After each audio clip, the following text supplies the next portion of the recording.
Hey guys, it's me, Cassidy Quinn.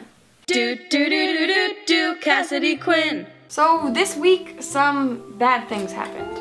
As you probably already know, someone, or a couple of someones, decided on Monday that it would be a great idea to set off 2 bombs at the finish line of the Boston Marathon. I was there. Luckily, I am alive and totally unscratched physically and here to tell the story. But I was literally somewhere between 10 and 30 feet away from the first explosion. When it went off, I heard the loudest noise that I've ever heard in my entire life. And I felt it in the ground as it shook. And then my legs continued to shake for 2 or 3 hours afterwards. So I heard, felt, and saw things that I never want to and would never wish anyone to see in their entire life. So obviously this is what I have been thinking about all week. Those visions, the sounds, the feelings, all of the memories that I can't and probably never will get out of my head. Instead of focusing on the pure evil that we all witnessed this week, I want to focus on the good people, the good things they did, things that prove there is still good in humanity. So with all that said, here are 10 good things in a bad week. The Yankees. I never thought I would ever mention the Yankees in a good way in a Boston-focused video, but here I am doing it. The New York Yankees and the Boston Red Sox are one of the biggest rivalries in sport. Yet on Tuesday night, the night after the bombings occurred, the Yankees played the song Sweet Caroline in the 3rd inning of their game. Sweet Caroline. The song is played during every home Red Sox game, and it's basically just a symbol of Boston at its finest. Bum, bum, bum. I think it is a great sign that just shows their support for the people of Boston in their time of need. And that they can put aside their ridiculously extreme and literally violent at times rivalry in this time of need.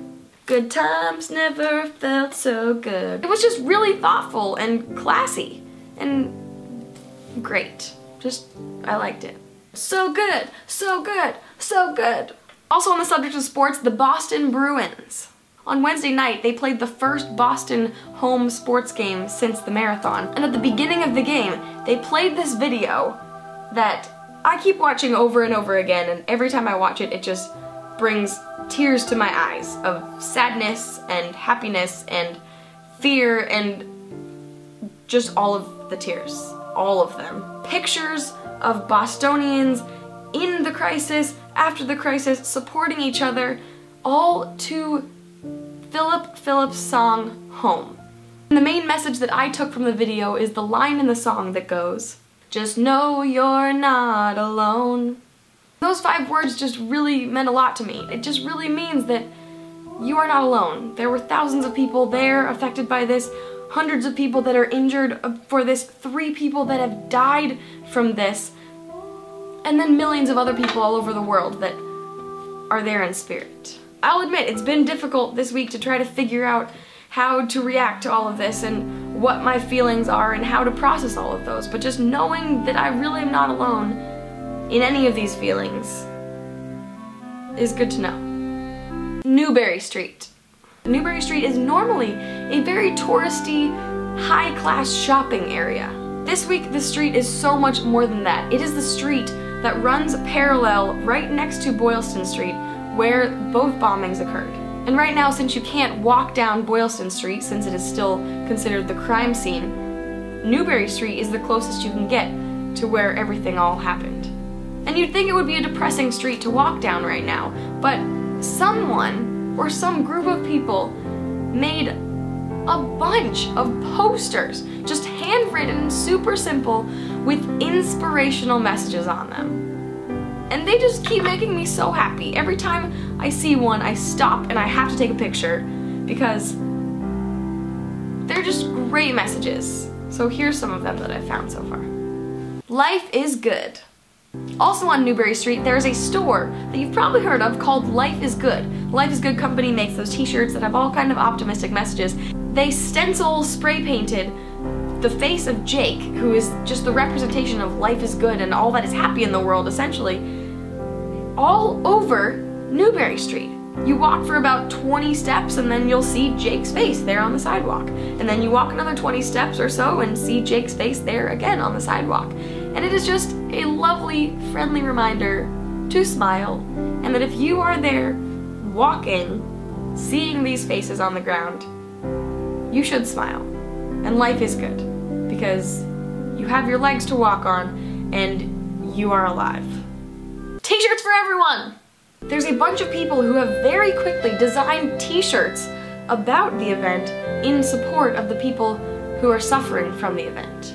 A huge chunk of the money you spend on it goes straight to the One Fund, which is giving back to the people in need after this tragedy. With all of the people designing different t-shirt designs all over the world right now, they have raised thousands and thousands of dollars for the people in need. And it's just t-shirts. Who doesn't want a t-shirt? Especially at a time like this, you want a t-shirt that shows support of Boston, whether it's your city or not. People rescuing people. There's two kinds of people in this world, and we learn this for sure during attacks like this. There's a type of people who, when a bomb goes off or something similar, they run towards the injured people, towards the attack that just happened. And then there's the people who run away. That is the fight or flight instinct at its prime. And you literally have no idea which one you are gonna do. You can think you're gonna do one or the other, but until you are in that moment, you have no idea. Personally, I went away. I went with the flight instinct and instead used that time to post a quick video online informing other people and trying to tell my story since I was alive to tell it and get the word out online and show people what was going on. But there are so many other people who I have so much respect for because they ran towards the people in need, helped them, whether it was ripping off their shirt and tying it around someone's leg, or just carrying someone, or putting them in a wheelchair and wheeling them to the hospital, whatever. Just those people are amazing.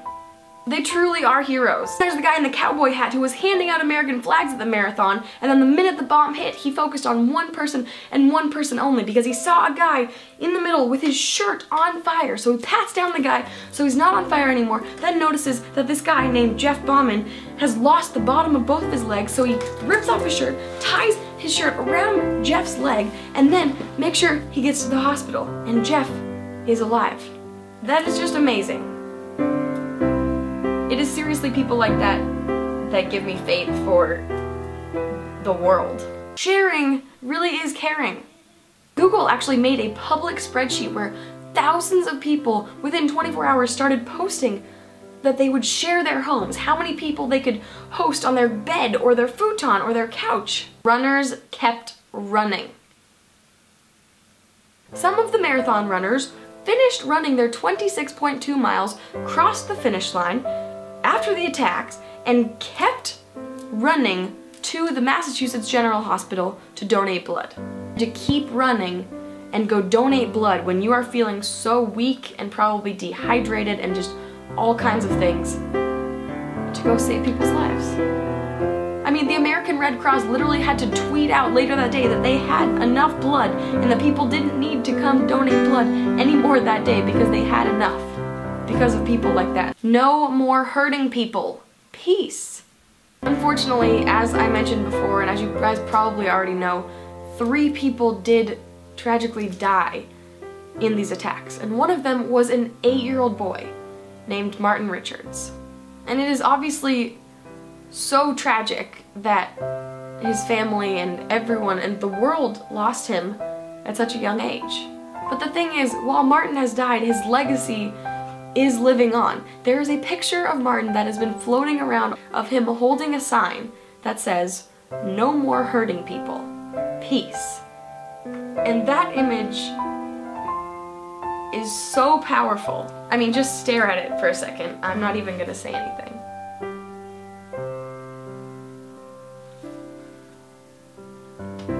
That is an 8-year-old kid saying that. And then, sometime after that, he dies. Because there is not peace. Even kids know what's right. All of these things are proof of the #1 good thing in this bad week. There are more good people in the world than bad people. I'm gonna read you guys part of a quote that Patton Oswalt posted on Facebook this week. This is talking about how there's obviously bad people that do things like they did on Monday. If it's 1 person or 100 people, that number is not even a fraction of a fraction of a fraction of a percent of the population on this planet. The vast majority stands against that darkness, and like white blood cells attacking a virus, they dilute and weaken and eventually wash away the evildoers and, more importantly, the damage they wreak. So when you spot violence or bigotry or intolerance or fear or just garden variety misogyny, hatred, or ignorance, just look it in the eye and think, the good outnumber you, and we always will. So that's what I want all of us, including myself, to remember this week.